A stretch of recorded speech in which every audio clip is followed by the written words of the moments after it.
Mi cuento se llama Ante la justicia terrenal. Oiga pues, doctor, este nefasto relato, que con dolor en el pecho le voy a narrar, cómo mi vida acabó sola en un rato por unos malvados que interrumpieron mi hogar. Tenía una parcela y una humilde casita, cultivaba la tierra para subsistir. Con la ayuda de mi esposa y mi linda hijita, trabajamos sin descanso para no tener que pedir. Mi hija iba a la escuela como todos los demás, 14 primaveras apenas iba a cumplir. Cargaba su mochila, su cuaderno y su compás, largo era el camino que a diario tenía que subir. Era muy puntual al llegar al salón, ayudaba a sus compañeros con mucha alegría, saludaba a los maestros con mucha educación y hacía querer por su inmensa simpatía. Pero todo acabó en un solo momento, cuando aquellos bandidos a mi casa llegaron. Todos quedamos asustados, sin aliento, pues con armas y hostilidad a mi aposento entraron. A empujones y patadas al patio me sacaron y allí me golpearon hasta creerme muerto. A mi esposa y mi hija sin piedad violaron, pero no se asuste, doctor, ya termino con mi cuento.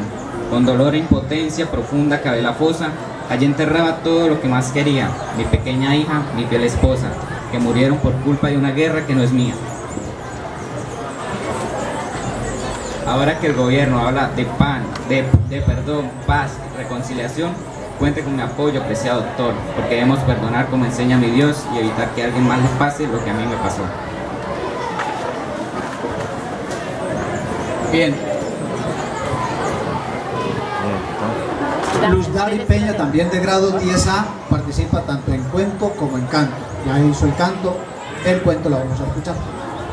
¿Cómo se llama? Cuento. Se llama el cuento.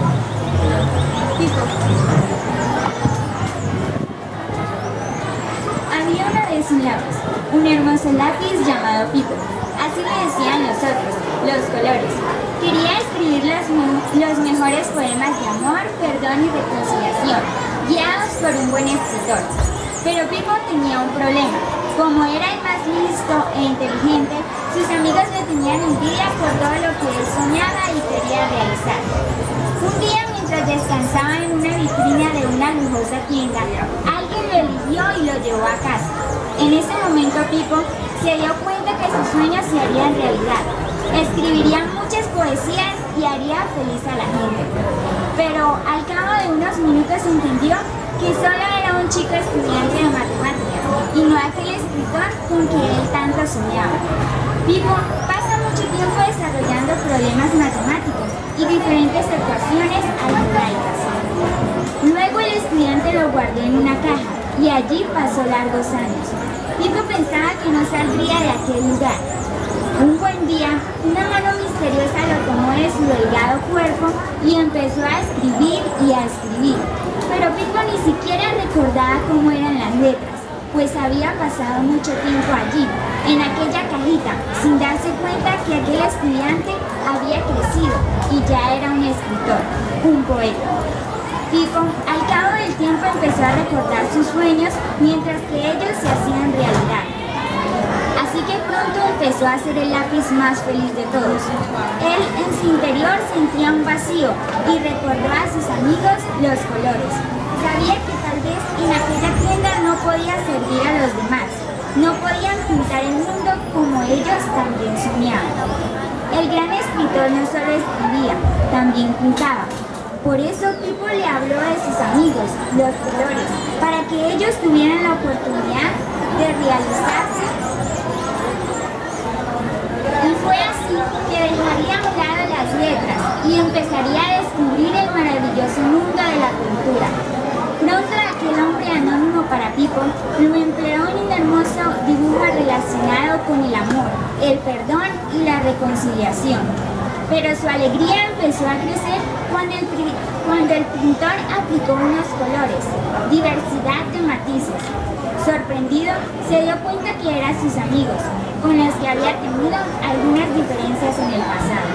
Desde aquel momento, Pipo el lápiz entendió que él solo no podía hacer grandes paisajes o escribir los mejores poemas.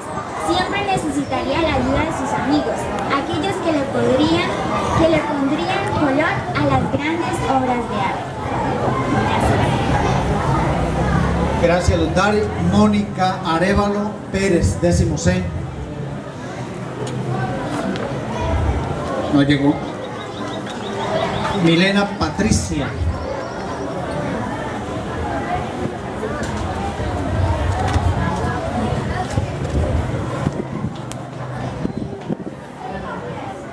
Buenos días.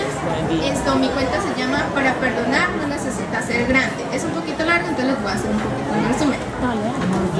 Véanlo. Para perdonar no se necesita ser grande. Esta es una historia sobre una familia de clase media que vivía en un pueblo lejano donde la clase alta y el gobierno influían en el pueblo. Como todos saben, en la mayoría de las familias hay dificultades e inconvenientes que hacen que los miembros más pequeños de la familia sufran. Vamos a ver qué ocurre en esta historia. Bueno, como le decía al principio, es un pueblo lleno de conflictos y problemas sociales donde la gente hace las cosas por miedo que por gusto. Pero en una casa retirada del pueblo vivía una familia conformada por padre, madre e hija. Ana, así se llamaba esta pequeña niña de tan solo 9 años de edad. Ella era una persona de gran corazón. Su sencillez y humildad la hacían resaltar en todo lo que hacía. Ana, a pesar de su corta edad, tenía una enorme madurez. Su padre, preocupado por el trabajo y las cosas que hacían falta en su casa, no le daba la atención y el cariño que ella necesitaba. La madre, por su parte, era dedicada a los quehaceres de la casa. Ella hablaba a diario con su hija y le dedicaba el tiempo que era necesario. Siempre tenía para ella atención, amor y cariño. Con el paso de 3 años, las cosas en la casa iban empeorando, pero cierto día su padre, al verse con tantas deudas y sin poder conseguir el dinero para pagarlas, decidió irse de la casa y abandonarlas. Ana, al ver a su madre muy triste por el abandono de su ser amado, ella se encerró en su cuarto por varios días, pero su madurez la hizo captar que no debía dejar sola a su mamá en esta pena y decidió enfrentar la decisión de su padre y acompañar a su mamá en esta dificultad. Ana era consciente de que su padre no era malo, sino que no supo enfrentar esa prueba que le puso Dios. Ella sentía que su padre en el fondo las amaba como ella a él. Es muy curioso que una niña tan pequeña tenga esa facultad de saber entender las cosas y buscar la forma de no caer más en ella. Pero un día festivo su madre consiguió convencerla para ir a un paseo por el pueblo, para ver cómo transcurrían las cosas allí. Pero pasando por el frente de una iglesia, Ana le dio la necesidad de entrar, que su madre no pudo negarse al verla tan contenta. Ana oró con todo el corazón y con mucha fe le pidió a Dios por su familia para que volvieran a ser como antes y para que su padre regresara a la casa, ya que ella quería estar nuevamente unidos como lo eran antes, y ella anhelaba tanto ese día que fue tanto su devoción con la que oró a Dios para que se hiciera realidad su petición.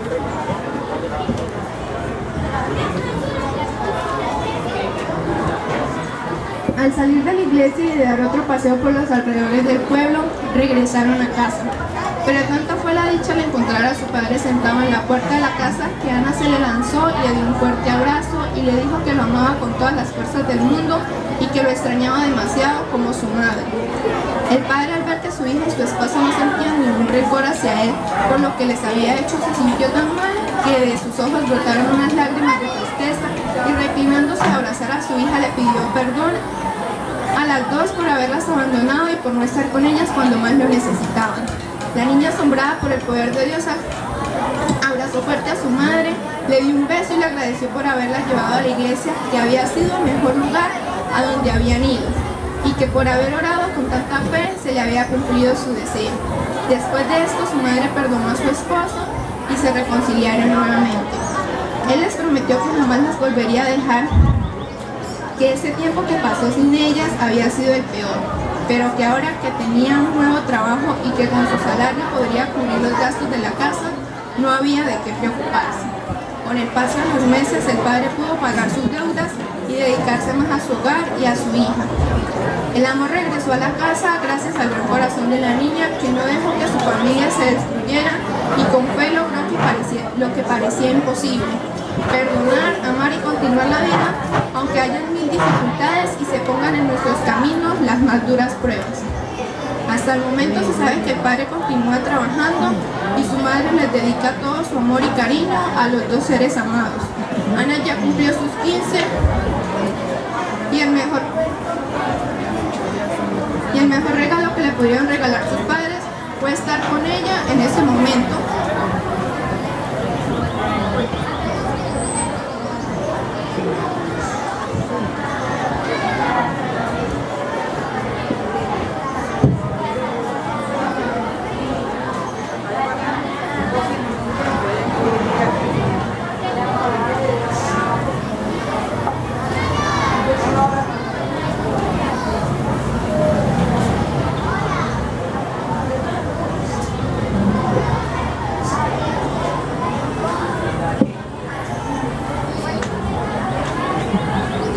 Y el mejor regalo que le pudieron regalar sus padres fue estar con ella. Gracias, Elena.